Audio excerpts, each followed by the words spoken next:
لصحة الإنسان، له مشكلة ممكن تأثر على تركيزه، على الذاكرة، حتى على القدرة على قيادة السيارة بشكل آمن.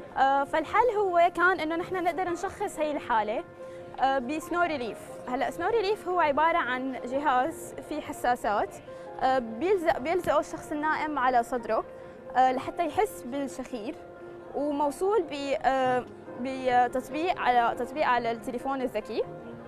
هدول الاثنين بيقدروا يسمعوا ويحسوا الشخير، بيقدروا يعرفوا الشخص عم يشخر او لا، وبيقدروا يحددوا شو نوع الشخير اللي هو عم يشخره، بيقدروا يعرفوا هل هو عنده سليب ابنيا وشو نوعه، وبيقدر يقيس نسبة الأكسجين بالدم لحتى يعرف إنه هو عم يجيه هواء كافي أثناء النوم، وبيقدر يعرف الوضعية اللي كان نايم فيها الشخص وقت كان عم يشخر، سواء هو كان نايم على ظهره أو نايم على الجنب. الخوارزمية الموجودة بالجهاز كمان نحن عملنا لها مثل لايسنسنج مع شركة بتعمل أسرة ذكية. هذا السرير في عبارة عن موتور موجود بمقدمة السرير وبأسفل السرير، واحد تحت رأس الشخص النائم وواحد تحت أقدامه. هلا نحن بيهمنا اللي تحت رأس الشخص النائم.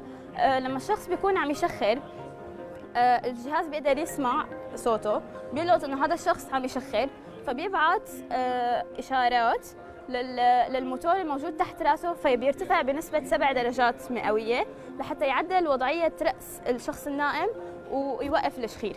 هلا ممكن يستنى بعد 3 دقائق، إذا الشخير استمر بيرجع بيطلع كمان 14 درجة مئوية لحتى كمان يرجع يعدل بركي بيوقف الشخير، وبضل عم يعمل هيك كل 3 دقائق لحتى يوصل ل 60 درجة مئوية لحتى الشخير يوقف. بس يوقف الشخير تدريجيا شوي شوي بيرجع بينزل لحتى يرجع على الفلات مود لحتى يضمن راحة الشخص النائم. هذا الابتكار بيساعد الأشخاص على المستوى الشخصي انهم يلاقوا حل يوقف الشخير تبعهم، ما يكون حل نفس الموجود بالسوق لكل الناس، يكون بيستهدف الشخص نفسه، لانه الشخص لما بيروح على السوق بده يجيب اي حل للشخير بيلاقي عنده كثير حلول وما بيعرف اي واحد هو اللي بيناسب حالته. واذا كان الشخص يعني عايش لحاله او ما في حدا ينبهه، ما رح يعرف اذا هذا الحل رح عم يمشي معه ولا لا. فهذا السنو ريليف بيقدر يعمل له حل مصنوع خصيصا له حتى يعرف شو اكثر شيء فعاليه ويقدر يوقف الشخير.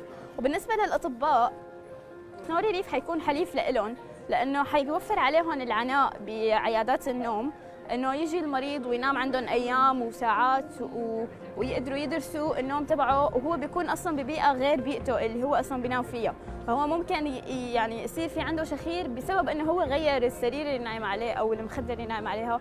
فسنو ريليف بيقدر يدرس النوم تبع الشخص بالبيئه نفسها اللي هو بينام فيها كل يوم، وبيوفر على الطبيب عناء انه يدرس حالته، بيبعث له تقارير مفصله والطبيب بس بيوصف العلاج. فهو هذا الحل بيسهل حياه الشخص النائم والاطباء بنفس الوقت.